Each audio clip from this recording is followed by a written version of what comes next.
Unfortunately, this is a real video. Video I never thought I would make.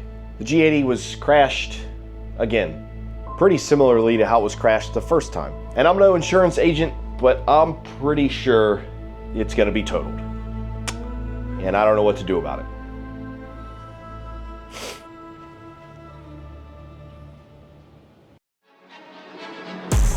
This is the first car I ever bought from auction, and to be fair, it didn't go as smoothly as I thought it would, mainly because that is indeed a hole in the block.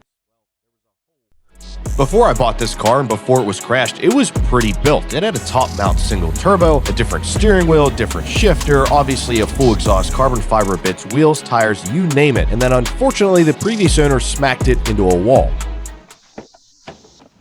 And what I actually later discovered was the whole freaking crash is captured by the car itself. Essentially, the rear end of the car got loose, got sideways on the highway, and smacked the center median. And that caused all the damage to the car that you saw when I got it, except for the fact that someone swapped the good engine out with one that had holes in the block.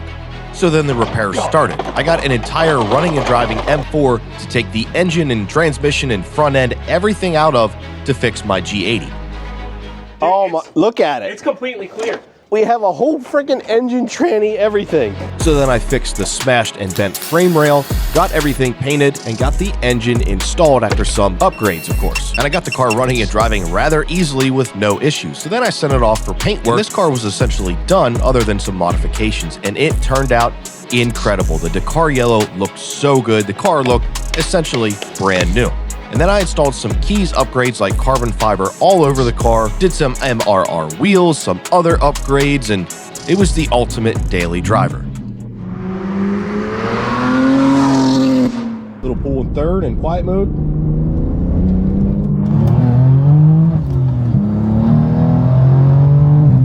Oh, all turbo noise. Love it.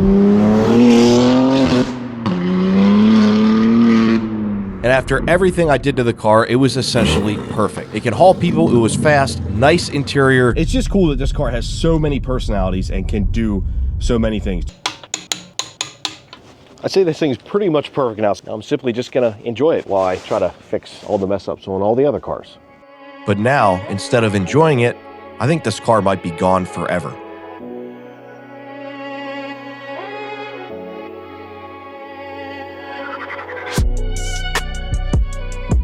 It started off as any other day. I had a friend drive me to go pick up my truck from inspection, and I took this very video on the way back. So what actually happened in the crash? Well, I had my truck at the shop for its yearly inspection, and I needed to go pick it up, and rather than get an Uber or something like that, I had my friend, we'll call my friend George. Obviously, I'm not gonna call out who was driving the car because accidents happen. I let George drive the car, so really the responsibility is on me. Shit happens, it's not the end of the world. After all, it's just a car. I was in my truck, and George was in the G80, which was behind my truck. And we were simply driving on the highway back to my house. George was a little bit behind me, and I look in my rear view and I see the car getting sideways, and my heart immediately sank. George almost saved it. It went back and forth, but the rear end just got too loose. It was also super, super cold. The roads were not dry, and the car spun around and smacked the center median again. Except this time, it was on the opposite side of where it crashed last time. I'm pretty much always working in the garage, so I like to eat something, well, quick, delicious, and healthy. And Factor checks all of those boxes. All our stuff tastes so good. Factor delivers fresh, never frozen meals straight to your doorstep that are ready to eat in just 2 minutes. The meals are fresh and never frozen. And honestly, it just offers unmatched convenience. I'm trying to eat a more balanced diet this year, and there's simply no easier way to do that than with Factor. Plus, it's real food and real ingredients. Plenty of protein as well. This is sweet potato grits and sage chicken.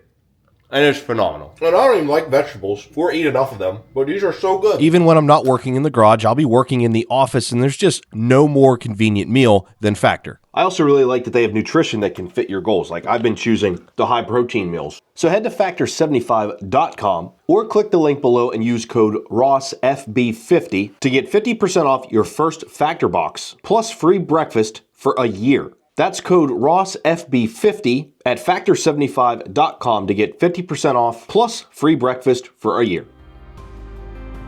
Now, I was way in front of George, so I actually had to back my truck up on the highway and block the car because there was traffic absolutely everywhere, terrible time of day, and the car was blocking an entire lane. And I didn't know if I'd be able to move it at all. Thankfully, when I got back in the car, it was able to fire up and I could move it, though it was not moving how it should be. I was able to get it off the side of the road and onto the shoulder, but I could tell there was a lot wrong with it. The steering was not working correctly. The car was all over the place. I could hardly maneuver it at all. But once it was on the side of the road, I got out and assessed the damage. And I didn't know what to expect.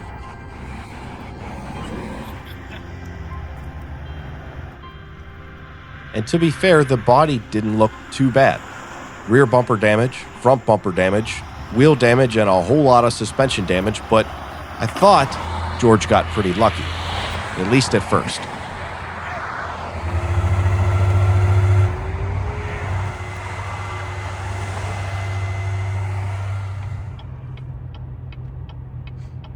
It's almost like all suspension damage. And to thank all my lucky stars and George's lucky stars, he was not hurt at all. And my truck was not hit. No other cars were hit. It's simply the G80 into the wall. Almost exactly like the first time the car was crashed before I bought it. All good. If you have any questions, give us a call, all right? Thank you. I assume I'll just send the insurance agent to you guys. Yeah, so start a claim. They'll send somebody to us to assess it. If it's repairable, they'll talk to you about body shops. Yeah.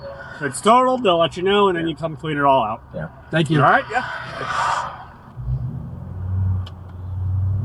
After all that, I headed home and honestly just needed a day to process what happened. Well, it's the next day and I'm gonna go to the tow yard. I gotta get pictures for the insurance company. I just gotta get another look at it. I was thinking it wasn't too bad, but now the more I'm thinking about it and the more I looked at the little bit of video that I have, I think it probably does need a quarter panel. And that could be the difference between it being totaled and not. And you guys remember that M4 that I bought for parts that may or may not have been stolen?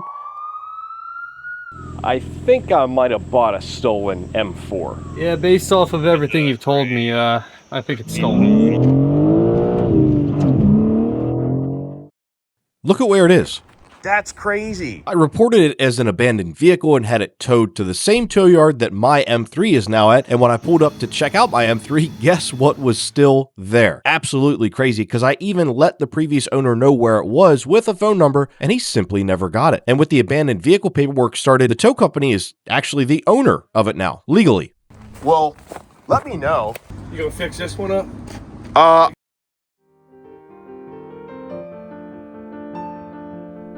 I did not get a great look at the damage when it was on the side of the road because obviously that was a little dangerous, a little chaotic, and I was just kind of blown away by the whole situation. But now that I got to look at it in person, the driver's side, which is the side that was crashed before, is absolutely perfect. The passenger side, not so much though. And the other wheel on the other side is straight, so there's some major suspension damage in there. I just don't know what. Obviously the wheel's ruined, the front bumper. Oh, it's not as bad as I thought. Maybe it can be saved? Maybe not. Yeah, it's That's all your videos. You do a good job at it, so. Well, yeah, I appreciate it. I think this is going to be the problem with the car. I mean, that might honestly be able to be fixed in the body shop. That's not terrible. Obviously needs a wheel up there, needs a bumper, but that could be savable, which is huge because if I don't have to remove the quarter panel, like that's big.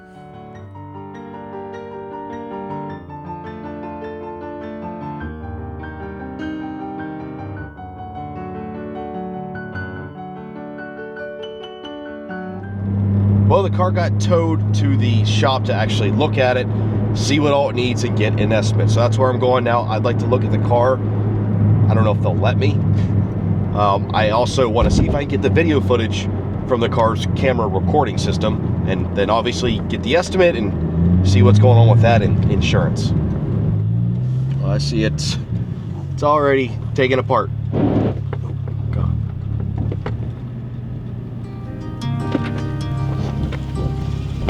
Oh, poor car. did not love seeing the car in this state because it looks all too familiar to when I first got the car and first repaired it and got it running and driving. Seems like all that work just kind of went out the window, and now we're back at square one. And with them taking the bumpers off, I could see more damage, and I could see where the majority of the damage actually is. Behind the bumper in that right quarter panel area, that's dented in pretty bad behind the bumper. And that right there could be what actually totals this car.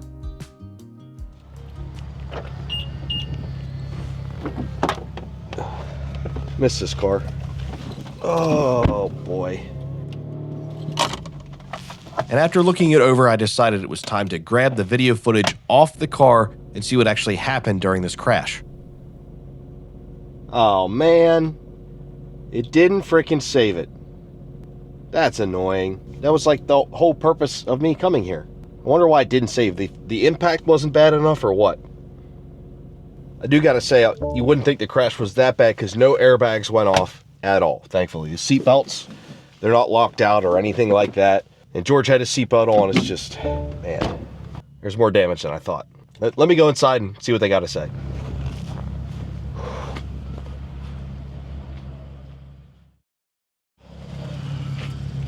Obviously, the car is outside and not up in the air. They already did their whole inspection, and I've got the report. But they did, thankfully, get a little bit of video footage from underneath the car, which I appreciate. It's helpful for me, helpful for you guys.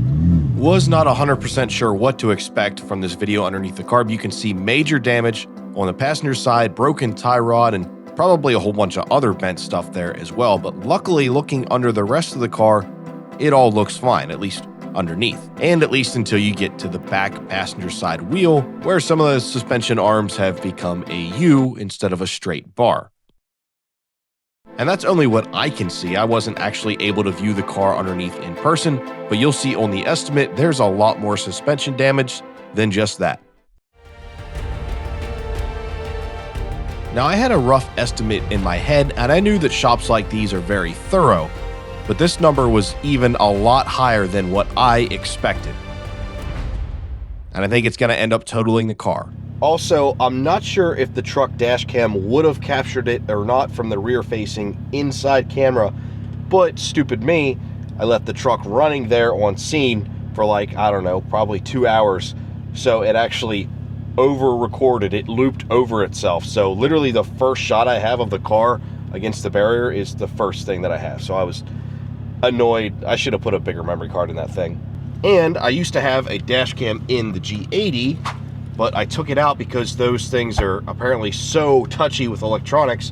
I had it wired in to run in like parking mode and all that, and the car would notice that and shut it off. It would literally shut down that part of the fuse panel or whatever, and that was really annoying. So I ended up just taking the dash cam out of the thing. Plus I thought it has all the cameras on there already anyway, and it auto records.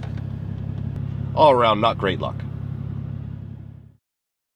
$30,000 worth of damage. That's crazy. The problem is, guys, I don't know what the insurance company is going to value it at. Are they going to value it at a retail price of a used G80, or are they going to value at one that has an R title? I would assume they're going to value at the R title. And in that case, what are they going to say? It's worth $50K before it was crashed? So if it's $30,000 worth of damage, like, it's going to be totaled for sure if they value it at 50. And if that's the case, what can I buy it back at? What cost is it worth it to me to have that car back and fix it? Or should I just take the money and put it into another project? I don't know. This is where I need you guys' opinion. I would love to rebuild the car. It just depends if it makes sense financially, and that's what I'm not sure about. So please give me some comments below if I should rebuild it, or if I should have the shop rebuild it, or if I should just total it out and put the money into another project. Because right now it's totally up in the air. I don't know what. This is new for me, so I'm not sure what to do.